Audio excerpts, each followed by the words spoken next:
When I was a kid, I had an anger problem. More specifically, I had a control problem. I had a control problem because I thought that when someone hurt you, you hurt them back twice as hard. That's how you got rid of pain. That when someone called you names on the playground, you called them twice as many to hope that one would land.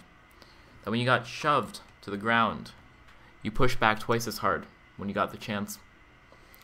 I thought that pain was isolated.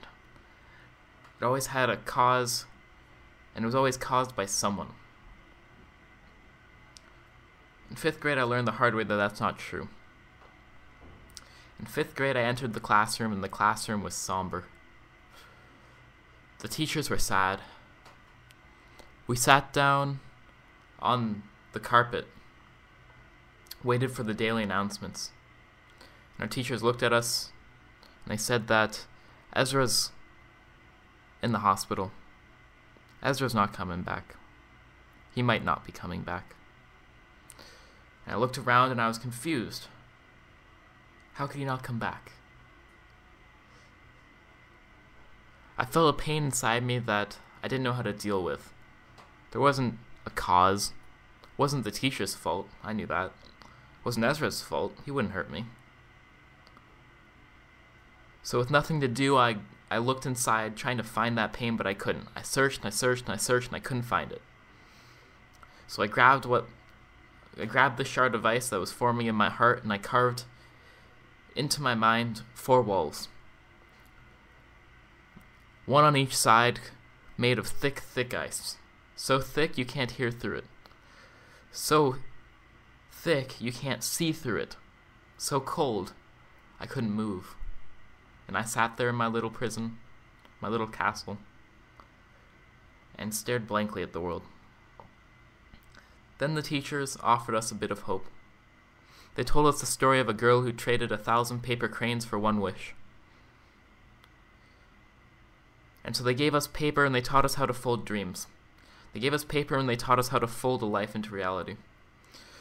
So every day during class we would fold and fold and fold. We would fold our paper cranes and we would try to fold fast enough. Every day after class we would fold and fold and fold. We would fold before, we would fold after, we fold during, we folded, we folded, we folded, we folded.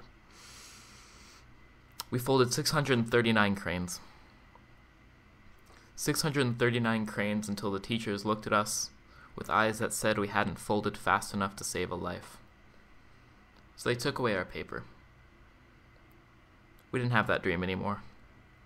But all I knew how to do in my little castle of ice was fold. So without paper to fold, I folded on myself. I folded on myself into a little ball. It took me 6 months to cry. 6 months to cause that sheet of paper that was me to melt back into reality. There are actually 640 cranes made for Ezra. Number 640 is a metal sculpture that says, "In memory of Ezra Sherman." It's pink because Ezra's favorite color was pink. It sits in the garden at our elementary school because that was where he liked to play. Right next to the gym where he taught others how to ride the unicycle. Right next to the classrooms where he made us laugh. Where he lent me his Mickey Mouse limited edition collection because he knew it would make me smile. And it did. That day I learned how to control myself. I learned how to build those walls so I wouldn't hurt others because hurting others didn't solve my pain. And to this day I'm still trying to learn how to break them down. Thank you.